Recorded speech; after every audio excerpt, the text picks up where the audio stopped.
നിങ്ങളുടെ favourite shows ഇനി ഒരിക്കലും മിസ്സാവില്ല. ഇപ്പോൾ C5 കാണും നിങ്ങളുടെ ഫേവറേറ്റ് ഷോ തികച്ചും സൗജന്യമായി. നിങ്ങളാണോ ഫോൺ ചെയ്തത്? അതെ.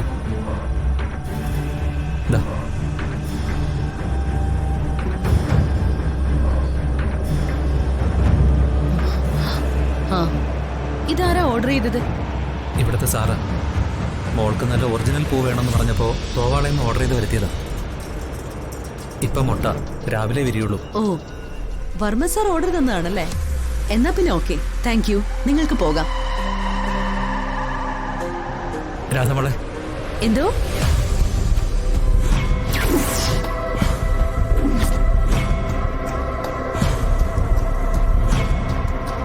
അപ്പോ ഞാൻ കരുതിയതും വിശ്വസിച്ചതൊക്കെ സത്യമാണ്. താൻ അഞ്ജലിയല്ല, തൃപ്പങ്കോട് സുഭദ്രയുടെ അനിയത്തി രാധയാണ്.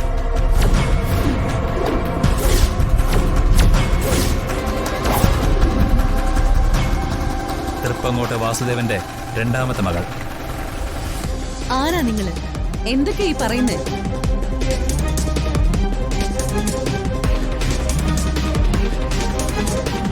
നിങ്ങളോ?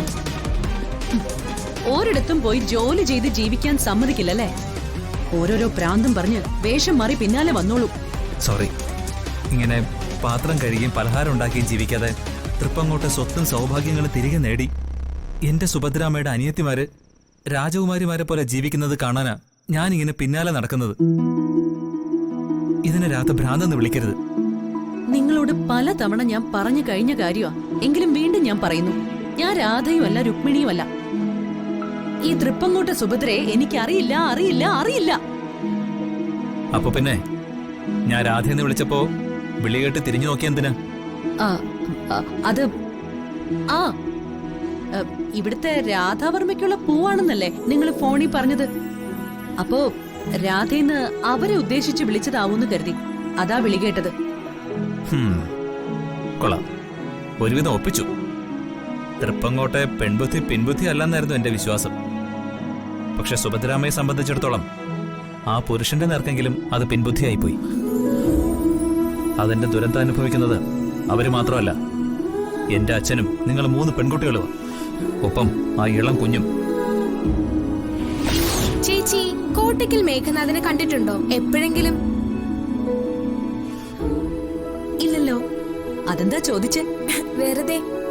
ഒരിക്കലും കണ്ടിട്ടില്ലാത്ത ഒരാളെ കല്യാണം കഴിക്കാൻ പറ്റുമോ നമുക്ക്? നല്ല ചോദ്യം. മറ്റുള്ളവരുടെ കാര്യം പറയാൻ എനിക്കറിയില്ല. പക്ഷേ എന്നോട് വ്യക്തിപരമായി ചോദിച്ചാൽ കല്യാണം കഴിക്കാൻ പറ്റുമെന്നാണ് എന്റെ ഉത്തരം. അതിനൊറ്റ കാരണമേ ഞാൻ പറയൂ. എനിക്ക് ഈ കല്യാണച്ചെക്കനെ കണ്ടുപിടിച്ചതും അത് നടത്തി തരുന്നതും എന്റെ അച്ഛനാ, തൃപ്പങ്ങോട്ട് വാസുദേവൻ. അപ്പൊ അച്ഛൻ പറയുന്നത് എന്തും കണ്ണടച്ചനുസരിക്കണം എന്നാണോ ചേച്ചി പറയുന്നേ? അതെ. സുഭദ്രാമ്മയ്ക്ക് മരണം കൊണ്ടെങ്കിലും മോചനം ഉണ്ടായി. പക്ഷേ നിങ്ങൾ ഇപ്പോഴും അത് അനുഭവിച്ച് നരകിക്കുന്നു. ഈ നരകത്തിൽ നിന്ന് നിങ്ങൾക്ക് മോചനം ഉണ്ടാവാൻ വേണ്ടിയാ ഞാനിങ്ങനെ പുറകെ നടക്കുന്നത്. ഈ ആത്മാർത്ഥതയെ ദയവ് ചെയ്ത് രാധ പുറംകാലോണ്ട് ചവിട്ടിക്കളയരുത്. എന്റെ പൊന്നു ചേട്ടാ, വീണ്ടും വീണ്ടും ഞാൻ പറയാ, ഞാൻ അഞ്ജലിയാണ്, രാധയല്ല, രാധയല്ല, രാധയല്ല. ശരിയാണ്, താനിപ്പോ അഞ്ജലിയാണ്, അത് ഞാൻ സമ്മതിക്കുന്നു. പക്ഷേ പണ്ട് താൻ രാധയായിരുന്നു, തൃപ്പങ്കോട്ടെ വാസുദേവന്റെ മകൾ രാധ.